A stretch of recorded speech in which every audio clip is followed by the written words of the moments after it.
କେତେ ଥର ପଢ଼ିଛନ୍ତି, ପ୍ରଭୁ କଥା ହେଇଛନ୍ତି, କିନ୍ତୁ ଆପଣ କ'ଣ କରିଛନ୍ତି? ଆପଣ ଉପେକ୍ଷା କରିଛନ୍ତି, ହେ ଅଜ୍ଞାନ କରିଛନ୍ତି, ନ ଶୁଣିଲା ଭଳିଆ, ନ ଦେଖିଲା ଭଳିଆ। ବେଳେବେଳେ କ'ଣ କରୁ, ଦର୍ପଣକୁ କଣେଇକି ଦେଖି ପଡ଼ୁ, କାଳେ ଦେଖିଲେ ଅସଲ ଚେହେରା ଜଣାପଡ଼ିବ ପୁରା। ସେଥିପାଇଁ ବେଳେବେଳେ ଆମେ କଣେଇକି ବାକ୍ୟ ଶୁଣି ପଡ଼ୁ। କିନ୍ତୁ ଦର୍ପଣର ଦର୍ପ କ'ଣ? ସେ ଲୋକର ଅସଲ ଚେହେରା ଦେଖାଇ।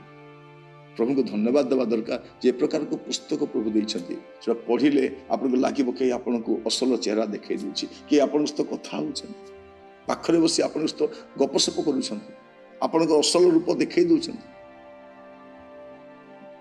ଦର୍ପଣ ଆପଣଙ୍କ ଅସଲ ଚେହେରା ଦେଖାଇବା ସମୟରେ ପରିବର୍ତ୍ତିତ ହେଇଯାଆନ୍ତୁ।